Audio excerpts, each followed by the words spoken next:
서울 한복판 낡은 골목에 자리한 식당 은주반상은 그리 크지 않았습니다. 12평 남짓한 공간에 테이블이 5개, 낡았지만 반들반들 윤이 나는 식탁은 주인의 손길이 얼마나 정성스러웠는지 말해주고 있었죠. 이 집 주인 한은주는 새벽 5시면 어김없이 일어나 국물을 우리기 시작했습니다. 사골을 푹 고아 만든 진한 육수, 직접 담근 김치, 정갈하게 담아내는 반찬들. 손님들은 이 집 국밥을 먹으면 고향 어머니가 끓여준 밥맛이 난다고 했습니다.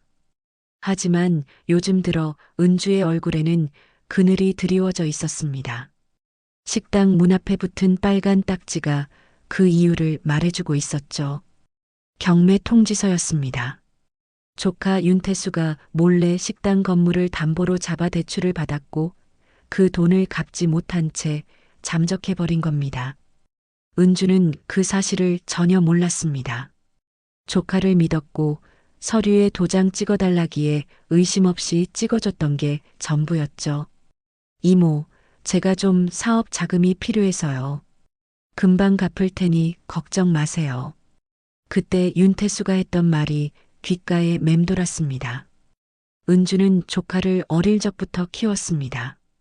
부모 없이 자란 윤태수를 밥 먹이고 학교 보내며 자식처럼 돌봤죠.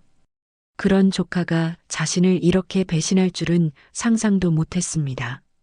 전화는 꺼져 있었고 집도 이미 비어 있었습니다. 월세 독촉장이 날아왔습니다. 은주는 손님이 뚝 끊긴 식당에서 하루하루를 버텼습니다. 경매 소식이 동네에 퍼지자 단골들조차 발길을 끊었죠. 저기 곧 문 닫는데요. 빚이 얼마나 많은지 몰라 하는 소문이 골목을 떠돌았습니다. 은주는 텅 빈 식당에 앉아 멍하니 창밖을 바라보았습니다. 빈 테이블, 먼지 쌓인 메뉴판, 아무도 찾지 않는 부엌. 그곳에 담긴 건 그녀의 지난 세월 전부였습니다.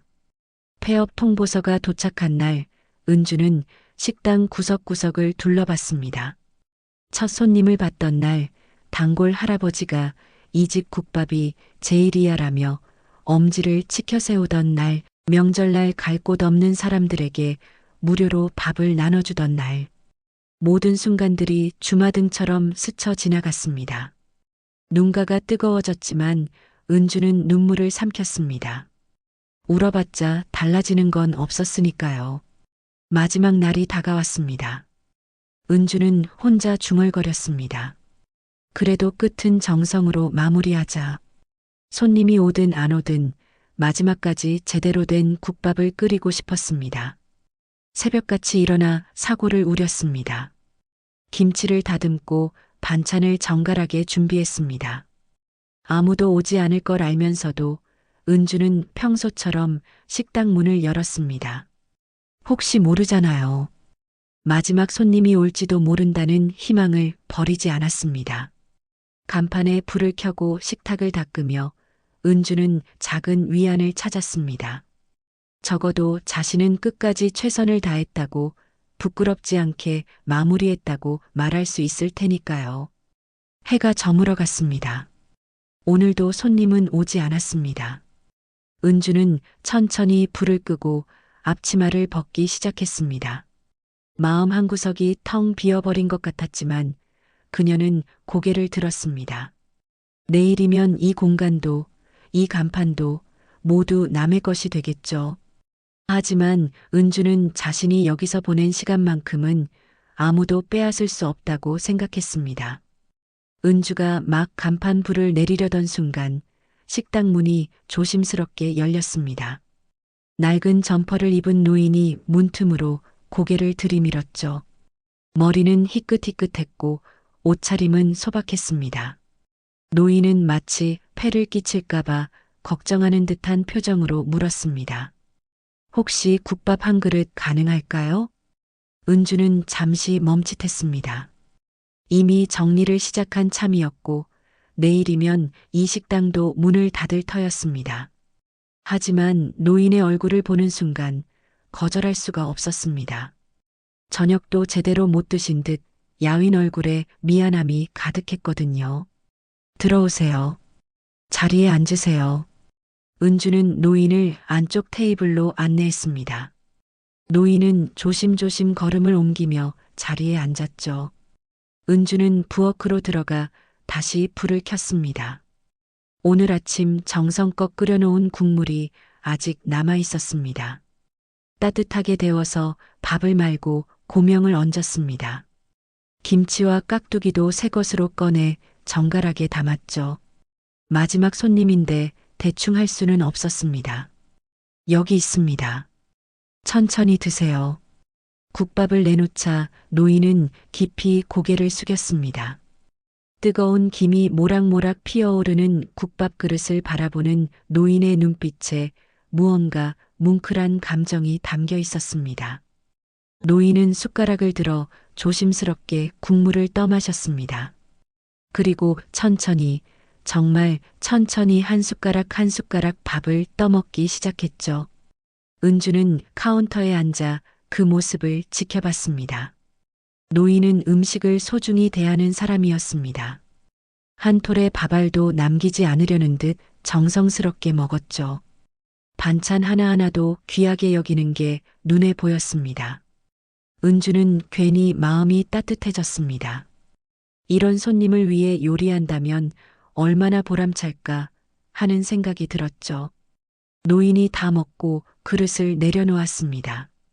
그리고 주머니를 뒤적이더니 난처한 표정을 지었습니다. 죄송합니다. 지갑을 집에 두고 나온 것 같습니다. 노인의 얼굴이 붉어졌습니다. 민망함과 미안함이 뒤섞인 표정이었죠. 일어서려는 노인을 은주가 손짓으로 말렸습니다. 괜찮습니다. 마지막 손님이시네요. 그냥 드세요. 마지막 손님이라니요? 내일이면 여기 문 닫습니다. 오늘이 마지막 장사하는 날이에요. 은주는 담담하게 말했습니다. 노인은 놀란 표정으로 식당 안을 둘러봤습니다. 깨끗하게 정돈된 식당, 정성스러운 음식, 따뜻한 주인의 마음씨. 이런 곳이 문을 닫다니 믿기지 않는다는 표정이었죠. 이렇게 좋은 곳을 왜 닫으시는 겁니까? 사정이 있습니다. 어쩔 수 없는 일이죠. 은주는 더 이상 말하지 않았습니다. 남에게 하소연해봤자 달라질 건 없었으니까요. 노인은 한참을 말없이 앉아 있다가 천천히 일어났습니다. 그리고 은주를 향해 깊이, 정말 깊이 허리를 숙였습니다. 이 은혜 잊지 않겠습니다. 그 말에는 진심이 담겨 있었습니다. 단순한 인사치레가 아니라 마음 깊은 곳에서 우러나오는 감사의 표현이었죠. 은주는 고개를 저었습니다. 무슨 은혜까지요? 밥 한 끼 대접한 게 뭐가 대수입니까? 아닙니다. 사장님께서는 모르실 겁니다. 마지막 날인데도 정성을 다해 음식을 만들어 주셨잖습니까? 그 마음이 얼마나 귀한지요. 노인은 다시 한번 고개를 숙이고 식당을 나섰습니다. 문이 닫히는 소리가 작게 울렸습니다. 은주는 노인이 사라진 문을 한참 바라보다가 테이블로 다가갔습니다. 깨끗하게 비워진 그릇, 한 톨의 밥알도 남지 않은 접시들. 은주는 그것들을 치우며 작은 미소를 지었습니다. 그래도 마지막이 나쁘지 않았네. 혼자 중얼거리며 설거지를 시작했습니다. 따뜻한 물에 그릇을 헹구면서 은주는 생각했습니다. 어쩌면 저 노인이 진짜 마지막 손님이어서 다행이었다고요. 고맙다고 말해주는 사람, 음식을 소중히 여기는 사람. 그런 손님에게 마지막 밥을 대접할 수 있었으니 위안이 되었습니다. 밤이 깊어갔습니다. 은주는 불을 끄고 식당 문을 잠갔습니다. 돌아서는 발걸음이 무거웠지만 마음 한구석에는 작은 따뜻함이 남아 있었습니다. 식당 문을 닫은 지 사흘째 되는 날이었습니다. 은주는 작은 원룸에서 짐을 정리하고 있었습니다. 앞으로 어떻게 살아야 할지 막막했지만 일단은 하루하루 버텨야 했죠. 식당에서 쓰던 도구들을 정리하다 보니 지난 세월이 주마등처럼 스쳐 지나갔습니다. 그때 초인종이 울렸습니다. 은주는 의아한 표정으로 문을 열었습니다. 밖에는 단정한 정장 차림의 여성이 서 있었죠. 50대 후반으로 보이는 그 여성은 공손하게 인사를 건넸습니다. 한은주 사장님 댁이 맞으신가요? 저는 상구그룹 비서실의 정미화라고 합니다. 상구그룹이요? 은주는 당황했습니다. 상구그룹이라면 이 나라에서 손꼽히는 대기업이었습니다. 그런 곳에서 왜 자신을 찾아왔는지 도무지 이해가 가지 않았죠. 박상구 회장님께서 사장님을 꼭 뵙고 싶다고 하십니다. 박 회장님이요? 저는 그분을 모르는데. 은주가 말끝을 흐리자 정미화가 부드럽게 설명했습니다. 며칠 전 저녁 사장님 식당에서 국밥을 드셨다고 들었습니다. 그 순간 은주는 깨달았습니다. 마지막 날 찾아왔던 그 노인, 낡은 점퍼를 입고 조심스럽게 국밥을 주문했던 그분이 바로 상구그룹 회장이었던 겁니다. 은주는 입을 다물지 못했죠. 그분이 회장님이셨습니까? 네, 회장님께서는 평소 화려한 곳보다 소박한 식당을 즐겨 찾으십니다. 그날도 산책 중에 우연히 사장님 식당을 발견하셨다고 하시더군요. 정미화는 명함을 건네며 계속 말했습니다. 회장님께서 사장님의 음식과 마음씨에 깊은 감명을 받으셨습니다. 꼭 한번 뵙고 인사를 드리고 싶다고 하시는데 시간을 내주실 수 있으신가요? 은주는 어리둥절했습니다. 자신은 그저 마지막 손님에게 밥 한 끼 대접했을 뿐인데 이렇게까지 찾아올 줄은 상상도 못했죠. 하지만 거절할 이유도 없었습니다. 이틀 뒤 은주는 상구그룹 본사 건물 앞에 섰습니다. 높이 솟은 빌딩을 올려다보니 다리가 후들거렸습니다. 자신 같은 사람이 이런 곳에 와도 되는 건지 자꾸만 되돌아가고 싶었죠. 하지만 정미화가 로비에서 기다리고 있었고 친절하게 안내해 주었습니다. 회장실은 생각보다 소박했습니다. 화려한 장식 대신 단순하고 깔끔한 가구들이 놓여 있었죠. 그리고 창가에 박상구 회장이 서 있었습니다. 은주를 보자 회장은 환한 미소를 지으며 다가왔습니다. 사장님, 이렇게 찾아뵙게 되어 영광입니다. 아닙니다. 제가 오히려. 은주는 어쩔 줄 몰라 했습니다. 회장이 먼저 소파를 권하며 자리에 앉았습니다. 정미화가 차를 내왔고 회장은 은주를 편안하게 해주려는 듯 부드럽게 말을 시작했습니다. 그날 저녁 사장님이 만들어주신 국밥을 먹으면서 오랜만에 진짜 음식을 먹는다는 생각이 들었습니다. 그저 평범한 국밥이었는데요. 아닙니다. 음식은 기술이 아니라 마음이더군요. 그 마음을 비쳤습니다. 회장의 눈빛은 진지했습니다. 그는 계속해서 말했습니다. 나중에 알고 보니 그날이 사장님 식당 마지막 날이었다고 들었습니다. 그런데도 저를 돌려보내지 않으시고 정성껏 음식을 대접해 주셨더군요. 당연한 일을 한 것뿐입니다. 세상에 당연한 일은 없습니다, 사장님. 특히 힘든 순간에도 선의를 베푸는 건 아무나 할 수 있는 게 아니죠. 회장은 잠시 말을 멈췄다가 본론을 꺼냈습니다. 사장님께 제안이 하나 있습니다. 제가 소유한 빌딩 중에 강남 쪽에 건물이 하나 있는데 1층이 비어 있습니다. 그곳에서 다시 식당을 열어보시는 게 어떻겠습니까? 은주는 귀를 의심했습니다. 강남 한복판 빌딩 1층이라니 그런 자리는 임대료만 해도 어마어마할 텐데요. 회장님, 저는 그런 곳에서 장사할 형편이. 임대료는 받지 않겠습니다. 권리금도 필요 없습니다. 인테리어 비용과 초기 운영 자금은 제가 지원하겠습니다. 그럴 수는 없습니다. 너무 과분합니다. 은주는 손사래를 쳤습니다. 하지만 회장은 고개를 저었습니다. 과분하지 않습니다. 저는 사장님의 그 마음을 다시 보고 싶습니다. 그리고 그런 음식을 더 많은 사람들이 먹었으면 좋겠습니다. 회장의 말에는 진심이 담겨 있었습니다. 은주는 눈시울이 뜨거워졌습니다. 식당을 잃고 막막했던 지난 며칠이 떠올랐죠. 앞으로 무엇을 하며 살아야 할지 고민하던 밤들이 스쳐 지나갔습니다. 생각해 보시고 답을 주셔도 됩니다. 급하지 않습니다. 회장은 서두르지 않았습니다. 은주는 한참을 망설이다가 조심스럽게 입을 열었습니다. 정말 제가 해도 될까요? 물론입니다. 사장님이라면 분명 잘하실 겁니다. 그 말에 은주는 고개를 끄덕였습니다. 새로운 시작, 다시 한번 국밥을 끓일 수 있는 기회.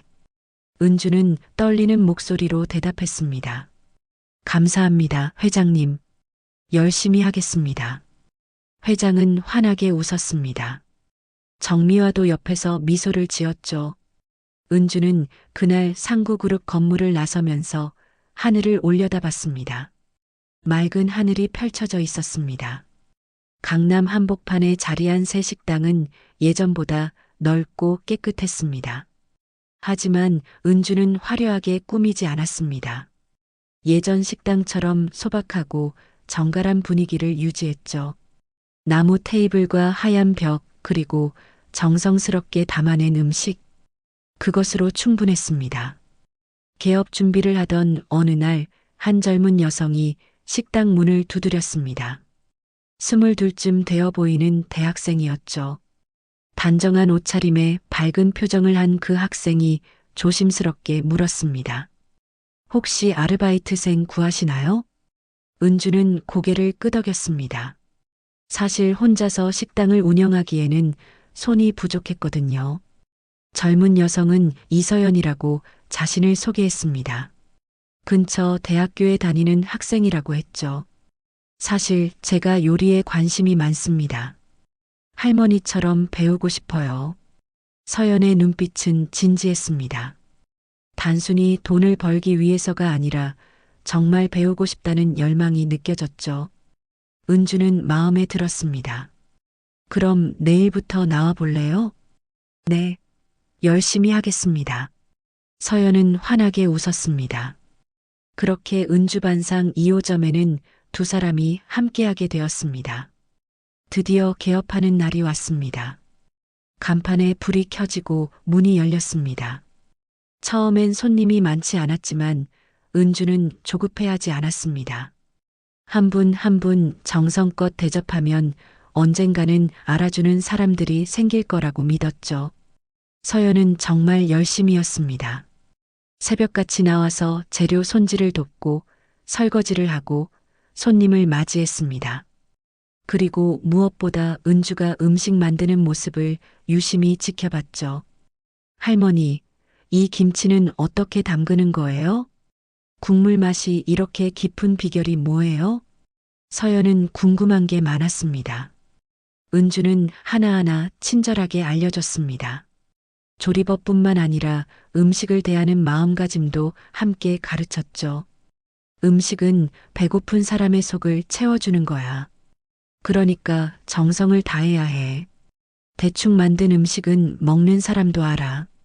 서연은 고개를 끄덕이며 은주의 말을 가슴에 새겼습니다. 젊은 학생과 함께 일하니 은주도 활력이 생겼습니다. 마치 손녀딸과 함께 일하는 것 같아서 마음이 따뜻했죠. 개업한 지 한 달쯤 되었을 때 박상구 회장이 찾아왔습니다. 소박한 옷차림으로 조용히 들어온 회장은 구석자리에 앉았습니다. 은주는 반갑게 맞이하며 정성껏 국밥을 끓여내왔습니다. 회장은 천천히 국밥을 먹으며 만족스러운 표정을 지었습니다. 다 먹고 나서 은주에게 말했습니다. 여전하시네요, 사장님. 이 집은 사람의 맛이 납니다.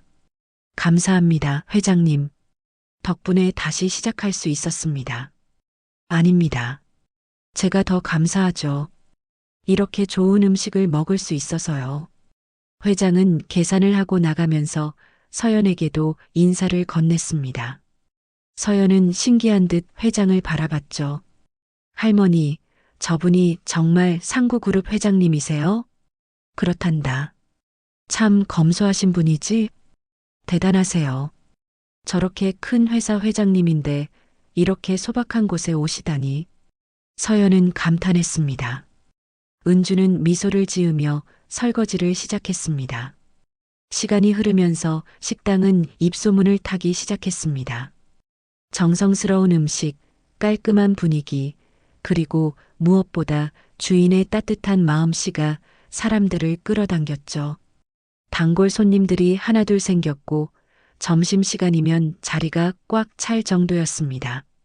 어느 저녁 손님들이 다 돌아가고 은주와 서연이 정리를 하고 있을 때였습니다. 은주는 창밖을 바라보며 중얼거렸습니다. 이젠 정말 행복하게 국밥만 끓이고 싶네요. 그 말에는 진심이 담겨 있었습니다. 평생을 국밥 한 그릇에 정성을 쏟아온 은주였습니다. 잠시 모든 것을 잃었다가 다시 시작할 수 있게 된 지금 그저 감사할 뿐이었죠. 서연이 은주의 어깨를 다독이며 말했습니다. 할머니 덕분에 저도 많이 배우고 있어요. 정말 감사합니다. 내가 더 고맙지. 내가 있어서 힘이 난단다. 두 사람은 마주보며 웃었습니다. 식당 안은 따뜻했습니다. 하루의 피곤함이 가시고 마음이 편안해지는 순간이었죠. 밤이 깊어갔습니다. 은주는 마지막으로 주방을 점검하고 불을 껐습니다. 내일도 새벽같이 일어나 국물을 우려야 했지만 힘들지 않았습니다. 오히려 기다려졌습니다. 손님들의 웃는 얼굴, 맛있게 식사하는 모습, 그리고 고맙다는 한마디. 그것들이 은주에게는 최고의 보람이었습니다.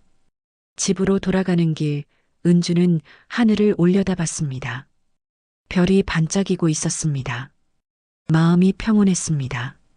다시 시작할 수 있어서, 좋은 사람들을 만날 수 있어서, 그리고 여전히 국밥을 끓일 수 있어서 감사했습니다. 서연도 은주와 헤어져 집으로 향했습니다. 젊은 학생은 오늘 배운 것들을 떠올리며 걸었습니다. 은주 할머니처럼 마음을 담아 음식을 만드는 사람이 되고 싶었습니다. 그런 생각을 하니 가슴이 뿌듯했죠. 은주반상 2호점은 그렇게 조용히 그러나 확실하게 사람들의 마음속에 자리 잡아가고 있었습니다. 식당이 자리를 잡아가던 어느 날 오후였습니다. 은주는 부엌에서 저녁 준비를 하고 있었고 서연은 홀을 정리하고 있었죠. 그때 식당 문이 열리며 낯익은 얼굴이 들어왔습니다. 윤태수였습니다. 은주의 손이 멈췄습니다. 자신을 배신하고 사라졌던 조카가 멀쩡한 얼굴로 서 있었죠. 태수는 마치 아무 일도 없었다는 듯 환하게 웃으며 다가왔습니다. 이모, 오랜만이에요. 잘 지내셨어요? 은주는 말문이 막혔습니다. 분노도 실망도 아닌 그저 공허한 감정이 밀려왔습니다. 서연이 긴장한 표정으로 두 사람을 번갈아 봤죠. 무슨 일로 왔니? 은주의 목소리는 차가웠습니다. 태수는 주변을 둘러보며 감탄하는 척했습니다. 와, 여기 정말 좋네요. 이모가 이렇게 좋은 자리에 식당을 차리셨다니 놀랍습니다. 대답해라. 무슨 일로 왔느냐고. 이모, 그게 말입니다. 태수는 잠시 말을 멈췄다가 본론을 꺼냈습니다. 이모, 그 건물 원래 제 거였어요. 법적으로 문제 있으면 곤란하시겠네요. 은주는 믿을 수 없다는 표정으로 태수를 바라봤습니다. 무슨 소리야? 내가 뭘 어떻게 했는데? 제가 예전에 이모 식당 건물 관련해서 서류 작업 좀 도와드렸잖아요. 그때 명의가 일부 제 앞으로 되어 있었거든요. 태수는 가방에서 서류 뭉치를 꺼냈습니다. 복잡한 법률 용어들이 빼곡히 적힌 문서들이었죠. 이건 거짓말이야. 내가 무슨 권리가 있다고. 이모, 저도 어쩔 수 없습니다. 생활이 어려워서요. 이 건물도 제 지분이 있으니까 정당하게 권리를 주장하는 겁니다. 태수의 말투는 뻔뻔했습니다. 은주는 다리에 힘이 풀려 의자에 주저앉았습니다. 다시 시작한 지 얼마 되지도 않았는데 또다시 모든 걸 빼앗길 수도 있다는 공포가 밀려왔죠. 할머니, 괜찮으세요? 서연이 다가와 은주를 부축했습니다. 태수는 그런 은주를 보며 약간 미안한 표정을 지었지만 곧 태도를 바꿨습니다. 이모, 저도 먹고 살아야 하잖아요. 회장님한테 직접 말씀드려야 하나? 안 돼, 회장님께는. 은주는 박상구 회장에게 폐를 끼칠까봐 두려웠습니다. 그분의 선의로 다시 시작할 수 있었는데 이런 문제로 실망시키고 싶지 않았죠. 태수는 은주의 약점을 정확히 알고 있었습니다. 그는 더 강하게 밀어붙였습니다. 그럼 이모가 저한테 합당한 보상을 해주시든가요? 아니면 제가 직접 회장님 측 변호사랑 얘기해야겠습니다. 얼마를 원하는 거니? 일단 5천만 원 정도면 되겠네요. 은주는 고개를 떨궜습니다. 그런 큰 돈이 있을 리 없었습니다. 태수는 서류를 테이블에 올려놓고 일어섰습니다. 일주일 드릴게요. 생각해 보세요, 이모. 태수가 나가자 식당 안은 침묵에 잠겼습니다. 은주는 멍하니 앉아 있었고 서연은 어찌할 바를 몰랐습니다. 할머니, 괜찮으세요? 물 좀 드릴까요? 고맙다, 서연아. 나 혼자 좀 있고 싶구나. 서연은 마음이 아팠지만 조용히 물러났습니다. 은주는 테이블 위에 놓인 서류를 바라봤습니다. 복잡한 법률 용어들이 눈에 들어오지 않았죠. 그날 이후로 은주는 웃음을 잃었습니다. 손님들을 대할 때도 예전처럼 밝지 못했습니다. 서연은 걱정스러운 눈으로 은주를 지켜봤죠. 며칠 뒤 태수가 다시 찾아왔습니다. 이번에는 정장을 차려입고 왔습니다. 그리고 놀랍게도 정미화와 함께였죠. 비서실장님, 제가 말씀드린 대로입니다. 이 건물 지분에 제 권리가 있습니다. 태수는 정미화에게 서류를 보여주며 설명했습니다. 정미화는 차분하게 서류를 살펴봤습니다. 한은주 사장님, 이 서류에 대해 아시는 게 있으신가요? 저는 잘 모르겠습니다. 은주는 힘없이 대답했습니다. 정미화는 서류를 복사해 가겠다고 했습니다. 태수는 만족스러운 표정을 지었죠. 두 사람이 떠난 뒤 서연이 조심스럽게 물었습니다. 할머니, 저 사람 정말 할머니 조카예요? 그렇단다. 어릴 때부터 키웠지. 어떻게 저럴 수가 있어요? 너무 심한 거 아닌가요? 은주는 대답하지 않았습니다. 배신감과 절망감이 가슴을 짓눌렀습니다. 그날 밤 서연은 잠을 이룰 수 없었습니다. 은주 할머니의 슬픈 얼굴이 자꾸만 떠올랐죠. 뭔가 도와줄 방법이 없을까 고민하다가 문득 낮에 봤던 서류가 생각났습니다. 뭔가 이상했어. 인감증명 날짜가 최근이었던 것 같은데. 서연은 법학과 친구에게 전화를 걸었습니다. 그리고 낮에 봤던 서류 내용을 설명했죠. 친구는 잠시 생각하더니 말했습니다. 그거 조작된 서류일 가능성이 높아. 날짜가 최근인데 오래전 계약이라고 주장하는 건 말이 안 돼. 서연은 가슴이 두근거렸습니다. 혹시 태수가 거짓말을 하고 있는 건 아닐까? 다음 날 서연은 은주 몰래 조심스럽게 식당에 남아있던 서류 사본을 자세히 살펴봤습니다. 그리고 이상한 점들을 하나씩 발견하기 시작했습니다. 서연은 태수의 행동을 주의 깊게 관찰하기 시작했습니다. 며칠 뒤 태수가 또다시 식당을 찾아왔을 때였습니다. 은주가 장을 보러 잠깐 나간 사이였죠. 사장님 안 계세요? 태수는 식당 안을 둘러보며 물었습니다. 서연은 일부러 무심한 척 대답했습니다. 장 보러 가셨어요. 곧 오실 거예요. 그래요? 그럼 잠깐만 기다릴게요. 태수는 테이블에 앉았지만 은주가 없다는 걸 확인하자 슬쩍 주변을 살폈습니다. 그러더니 카운터 쪽으로 다가갔죠. 서연은 부엌에 있는 척하면서 몰래 태수를 지켜봤습니다. 태수는 카운터 서랍을 열어 서류들을 꺼냈습니다. 식당 계약서와 회계 장부였죠. 그는 재빨리 휴대폰으로 서류들을 촬영했습니다. 그리고 가방에서 비슷해 보이는 서류를 꺼내 바꿔치기 했습니다. 서연은 숨을 죽이며 자신의 휴대폰을 꺼냈습니다. 손이 떨렸지만 최대한 조용히 동영상 촬영을 시작했습니다. 태수가 서류를 조작하는 모습이 또렷하게 화면에 담겼죠. 태수는 서류를 다시 서랍에 넣고 자리로 돌아왔습니다. 마침 은주가 장을 보고 돌아왔습니다. 왔니? 네, 이모. 서류 준비되면 연락 주세요. 태수는 아무렇지 않은 듯 일어나 나갔습니다. 은주는 지친 표정으로 장바구니를 내려놓았죠. 서연은 가슴이 쿵쿵 뛰었습니다. 방금 찍은 영상을 확인해 보니 태수의 행동이 선명하게 담겨 있었습니다. 하지만 이걸 어떻게 해야 할지 고민이 되었죠. 은주 할머니께 먼저 말씀드려야 할까? 아니면 다른 방법이 있을까? 그날 저녁 서연은 결심했습니다. 은주에게 또 상처를 주고 싶지 않았습니다.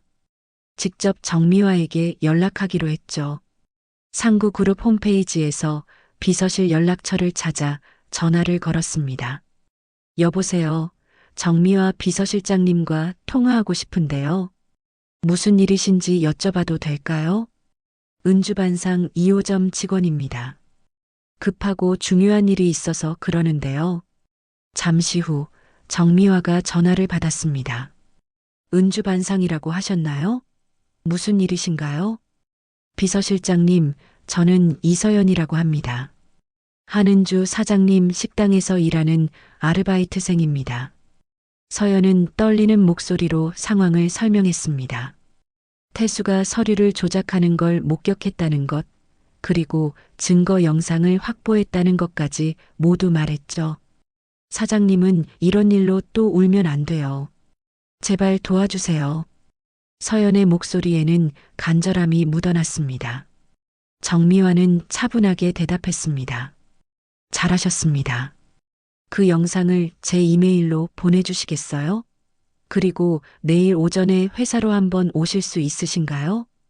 네, 그렇게 하겠습니다. 서연은 곧바로 영상을 정미화에게 전송했습니다. 그리고 한은주에게는 내일 학교일이 있다고 거짓말을 했습니다. 할머니가 걱정할까봐 아직은 말씀드리지 않기로 했죠. 다음 날 오전 서연은 상구그룹 본사를 찾았습니다. 정미화가 회의실로 안내했습니다. 그곳에는 박상구 회장도 함께 있었죠. 이서연 학생이죠? 앉으세요. 회장의 목소리는 부드러웠지만 표정은 심각했습니다. 서연은 긴장한 채로 자리에 앉았습니다. 영상 잘 봤습니다. 용기 내서 연락해 준 것 정말 고맙습니다. 할머니를 도와드리고 싶었습니다. 저분은 정말 좋은 분이세요. 회장은 고개를 끄덕였습니다. 정미화가 서류를 꺼내 보여주며 설명했습니다. 윤태수가 제출한 서류들을 전문가에게 분석 의뢰했습니다. 인감증명서 날짜가 조작되었고 계약서도 위조된 것으로 판명되었습니다. 그럼 할머니는 괜찮으신 건가요? 물론입니다. 한은주 사장님께는 아무 문제가 없습니다. 서연은 안도의 한숨을 내쉬었습니다. 회장이 입을 열었습니다. 이 증거들을 법무팀과 경찰에 넘기겠습니다. 윤태수는 사문서 위조와 사기 혐의로 처벌받게 될 겁니다. 회장님, 그런데 할머니께서는 아직 이 사실을 모르십니다. 알고 있습니다. 한은주 사장님께 충격을 주지 않도록 조심스럽게 처리하겠습니다. 회장은 서연의 어깨를 다독였습니다. 학생 덕분입니다. 정의로운 마음을 가진 젊은이가 있어서 다행입니다. 서연은 부끄러워하며 고개를 숙였습니다. 정미화가 따뜻한 차를 내왔습니다. 한은주 사장님은 참 복이 많으신 분입니다. 이렇게 좋은 분이 곁에 계시니까요. 제가 더 많이 배우고 있습니다. 할머니께서 음식뿐만 아니라 사람 사는 법을 가르쳐 주세요. 그날 오후 박상구 회장은 법무팀 팀장을 불렀습니다. 윤태수 관련 자료 모두 경찰에 넘기세요. 그리고 철저하게 수사가 진행되도록 협조해 주십시오. 알겠습니다, 회장님. 법무팀은 즉시 움직였습니다. 서연이 촬영한 영상, 위조된 서류 감정 결과, 그리고 태수의 과거 금융거래 내역까지 모두 정리해서 경찰에 제출했습니다. 경찰은 증거가 명확하다고 판단하고 즉시 수사에 착수했습니다. 윤태수에게 출석 요구서가 발송되었죠. 서연은 식당으로 돌아왔습니다. 은주는 평소처럼 부엌에서 일하고 있었습니다. 서연은 아무 일 없다는 듯 웃으며 일을 도왔습니다. 하지만 마음속으로는 기도했습니다. 할머니, 이제 곧 평화가 찾아올 거예요. 그날 저녁 정미화에게서 문자가 왔습니다. 내일 모레면 결과가 나올 겁니다. 조금만 더 기다려주세요. 서연은 휴대폰을 꼭 쥐었습니다. 이제 곧 은주 할머니가 마음 편히 웃을 수 있을 거라는 생각에 가슴이 벅찼습니다. 이틀 뒤 점심시간이었습니다. 식당은 손님들로 북적였고 은주와 서연은 바쁘게 움직이고 있었죠. 따뜻한 국물 냄새가 식당 안을 가득 채웠습니다. 그때 식당 문이 거칠게 열렸습니다. 제복을 입은 경찰관 2명이 들어왔습니다. 손님들이 놀라 고개를 돌렸고 은주는 국밥을 나르다 멈춰 섰습니다. 윤태수 씨 계십니까? 경찰관의 목소리가 식당 안에 울렸습니다. 마침 구석 테이블에 태수가 앉아 있었습니다. 그는 은주를 다시 압박하려고 찾아온 참이었죠. 태수의 얼굴이 창백해졌습니다. 그는 자리에서 벌떡 일어나며 말했습니다. 저한테 무슨 일이십니까? 윤태수 씨, 사문서 위조 및 사기 혐의로 체포합니다. 경찰관이 수갑을 꺼내자 태수는 황급히 뒤로 물러섰습니다. 잠깐만요. 이게 무슨 소리예요? 저는 아무것도 안 했어요. 조용히 협조해 주시기 바랍니다. 경찰관들이 태수에게 다가갔습니다. 태수는 발버둥 쳤지만 소용없었습니다. 차가운 수갑이 그의 손목에 채워졌죠. 식당 안 손님들은 숨죽이며 그 장면을 지켜봤습니다. 은주는 멍하니 서 있었습니다. 무슨 일이 벌어지고 있는지 이해가 되지 않았습니다. 서연이 조용히 은주의 곁으로 다가와 팔을 잡아주었죠. 태수는 수갑을 찬 채로도 뻔뻔하게 소리쳤습니다. 나는 나쁜 짓 한 적 없어. 가족 건 좀 도와줬을 뿐이야. 그의 목소리에는 억울함이 가득했습니다. 하지만 경찰관은 차분하게 말했습니다. 서류 위조와 사기 행각이 모두 증거로 확보되었습니다. 경찰서에서 자세히 조사받으시죠. 이모 말 좀 해봐요. 내가 뭘 잘못했다고 이러는 거예요? 태수는 은주를 향해 소리쳤습니다. 은주는 그저 멍하니 태수를 바라볼 뿐이었습니다. 어린 시절 자신의 손을 잡고 학교에 가던 조카의 모습이 떠올랐습니다. 아프다고 울 때마다 약을 발라주고 달래주던 기억들이 스쳐 지나갔죠. 하지만 지금 눈앞에 있는 사람은 그 아이가 아니었습니다. 낯선 사람처럼 느껴졌습니다. 자신을 2번이나 배신하고 거짓말로 속이려 했던 사람. 은주의 눈가에는 미묘한 슬픔과 체념이 비쳤습니다. 이모, 제발 좀 도와줘요. 태수의 절규가 식당 안에 울렸지만 은주는 아무 말도 하지 않았습니다. 입술을 꼭 다문 채 고개를 돌렸죠. 경찰관들이 태수를 이끌고 나갔습니다. 식당 밖에는 경찰차가 대기하고 있었습니다. 태수는 끌려가면서도 계속 소리쳤습니다. 억울해요. 나는 정말 아무것도 안 했어요. 이모, 이모. 그의 목소리가 점점 멀어졌습니다. 경찰차 문이 닫히는 소리가 들렸고 곧 사이렌 소리와 함께 차가 떠났습니다. 식당 안은 침묵에 잠겼습니다. 손님들은 어색하게 시선을 피했고 은주는 그 자리에 서 있었습니다. 다리에 힘이 풀려 주저앉을 것 같았죠. 할머니, 괜찮으세요? 서연이 은주를 부축했습니다. 은주는 천천히 고개를 끄덕였습니다. 괜찮다, 서연아. 하지만 목소리는 떨리고 있었습니다. 서연은 은주를 안쪽 의자에 앉혔습니다. 손님들이 조심스럽게 식사를 마치고 하나둘 나갔습니다. 잠시 후 정미화가 식당으로 들어왔습니다. 그녀는 은주에게 다가가 조용히 앉았습니다. 사장님, 놀라셨죠? 미리 말씀드리지 못해 죄송합니다. 무슨 일입니까? 이게 다? 은주는 혼란스러웠습니다. 정미화는 차분하게 상황을 설명했습니다. 태수가 서류를 위조했다는 것, 서연이 그 증거를 확보해서 알려줬다는 것, 그리고 회장님께서 경찰에 신고했다는 것까지 모두 말했죠. 은주는 서연을 돌아봤습니다. 서연은 미안한 표정으로 고개를 숙였습니다. 할머니, 걱정하실까봐 미리 말씀드리지 못했어요. 서연아. 은주의 눈에 눈물이 맺혔습니다. 고마움과 미안함, 그리고 슬픔이 뒤섞인 눈물이었습니다. 사장님께는 아무 잘못도 없습니다. 안심하셔도 됩니다. 정미화가 위로의 말을 건넸습니다. 은주는 천천히 고개를 끄덕였습니다. 고맙습니다. 정말 고맙습니다. 정미화는 은주의 손을 가만히 잡아주었습니다. 그리고 조용히 일어나 나갔습니다. 식당에는 은주와 서연만 남았습니다. 은주는 창밖을 바라봤습니다. 태수가 탔던 경찰차는 이미 사라지고 없었습니다.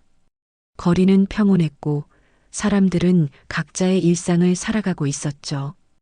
은주는 깊은 한숨을 내쉬었습니다. 가슴 한구석이 텅 빈 것 같았습니다. 조카를 잃은 슬픔, 배신당한 아픔, 그리고 어쩔 수 없었다는 체념. 복잡한 감정들이 밀려왔습니다. 할머니, 울어도 괜찮아요. 서연이 조심스럽게 말했습니다. 하지만 은주는 고개를 저었습니다.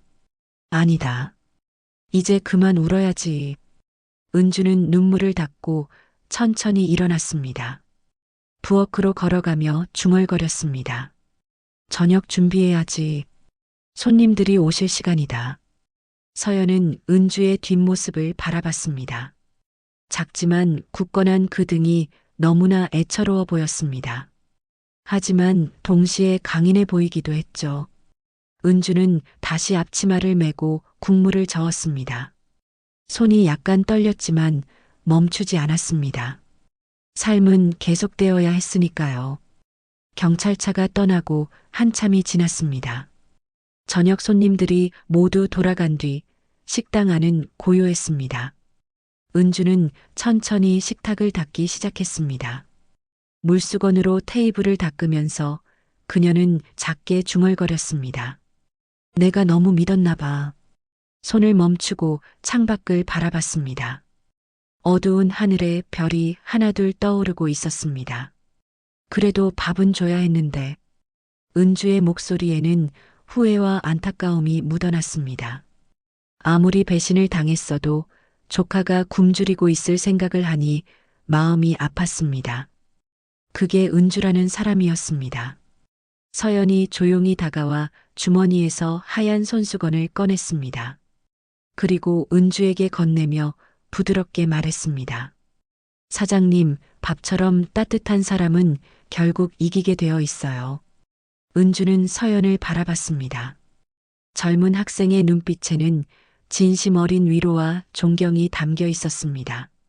은주는 손수건을 받아 눈가를 닦았습니다. 고맙구나, 서연아. 내가 없었으면 어쩔 뻔했니? 제가 한 건 아무것도 없어요. 할머니께서 평소에 보여주신 마음이 저를 움직인 거예요. 두 사람은 잠시 말없이 서 있었습니다. 식당 안은 따뜻했습니다. 하루의 피로가 스며든 공간이었지만 그 안에는 위로와 희망이 함께 있었죠. 그때 식당 문이 조용히 열렸습니다. 박상구 회장이 들어섰습니다. 소박한 옷차림의 회장은 은주를 보자 부드럽게 미소 지었습니다. 오늘 국밥, 그때처럼 한 그릇 부탁합니다. 은주는 놀라 얼어붙었습니다. 회장이 이 시간에 찾아올 줄은 몰랐죠. 정신을 차리고 황급히 인사했습니다. 회장님, 이렇게 늦은 시간에. 괜찮습니다. 오늘 같은 날은 따뜻한 밥이 필요하다고 생각했습니다. 회장은 테이블에 앉았습니다. 은주는 부엌으로 들어가 정성껏 국밥을 끓이기 시작했습니다. 서연이 옆에서 거들었습니다. 두 사람은 말없이 움직였지만 그 손길 하나하나에는 마음이 담겨 있었습니다. 얼마 후 뜨거운 국밥이 완성되었습니다. 은주는 그릇에 밥을 말고 고명을 정갈하게 얹었습니다. 김치와 깍두기도 새 것으로 준비했죠. 서연이 국밥을 들고 회장에게 가져다 주었습니다. 여기 있습니다. 맛있게 드세요. 회장은 고개를 끄덕이고 숟가락을 들었습니다. 뜨거운 국물을 한 모금 마시자 따뜻함이 온몸으로 퍼져나갔습니다. 은주와 서연은 마주 앉아 조용히 지켜봤습니다. 사장님, 서연 씨도 함께 드시죠. 회장이 권했습니다. 은주는 사양하려 했지만 회장의 눈빛이 진지했습니다. 오늘 같은 날은 함께 먹어야 합니다. 은주는 고개를 끄덕이고 부엌으로 들어가 국밥 2그릇을 더 준비했습니다. 곧 세 사람 앞에 따끈한 국밥이 놓였습니다. 식탁에 둘러앉은 세 사람은 말없이 식사를 시작했습니다. 국물 소리, 숟가락 부딪히는 소리만이 조용히 울렸습니다. 창밖으로는 밤바람이 불었고 식당 안에서는 김이 모락모락 피어올랐습니다. 은주는 국밥을 먹으면서 생각했습니다. 인생은 참 알 수 없다고요. 모든 걸 잃었다고 생각했을 때 새로운 기회가 왔고 다시 배신당할 뻔했지만 좋은 사람들이 지켜주었습니다. 회장도 조용히 생각에 잠겼습니다. 세상에는 여전히 선한 사람들이 있다는 것, 그리고 그 선함이 결국 빛을 발한다는 것을 다시 한번 확인했습니다. 서연은 두 어른을 번갈아 보며 가슴이 뭉클했습니다. 이 순간이 얼마나 소중한지 알았습니다. 할머니의 따뜻함, 회장님의 배려, 그리고 함께 나누는 밥 한 끼의 의미. 식사를 마친 회장이 입을 열었습니다. 사장님, 앞으로도 이 마음으로 계속 음식을 만들어주세요. 그게 세상을 따뜻하게 만드는 일입니다. 감사합니다, 회장님. 끝까지 최선을 다하겠습니다. 은주의 목소리는 단단했습니다. 회장은 미소 지으며 일어섰습니다. 계산을 하고 문을 나서며 한 번 더 고개를 숙였습니다. 좋은 밤 되세요. 회장이 떠나고 은주와 서연만 남았습니다. 두 사람은 설거지를 시작했습니다. 따뜻한 물에 그릇을 헹구며 은주가 말했습니다. 서연아, 오늘 정말 고마웠다. 할머니야말로 고생 많으셨어요. 아니다. 덕분에 힘이 났어. 서연은 은주를 꼭 안아주었습니다. 은주도 서연을 토닥였습니다. 두 사람은 한참을 그렇게 서 있었습니다. 모든 정리를 마치고 불을 끄려는 순간 은주는 마지막으로 식당 안을 둘러봤습니다. 깨끗하게 정돈된 테이블, 반짝이는 주방, 그리고 내일을 기다리는 이 공간. 은주는 작게 미소 지었습니다. 내일도 여기서 국밥을 끓일 것입니다. 누군가에게 따뜻한 한 끼를 대접할 것입니다. 그것이 자신이 할 수 있는 최선이었고 그것으로 충분했습니다. 문을 잠그고 나서는 두 사람의 뒷모습이 어둠 속으로 사라졌습니다. 하지만 식당 창문 너머로는 따뜻한 불빛이 남아 있었습니다. 내일을 기다리는 빛이었습니다. 진심은 언젠가 돌아옵니다. 선한 마음으로 살아가는 사람에게는 언젠가 따뜻한 손길이 닿습니다. 은주반상 2호점은 그 증거였습니다.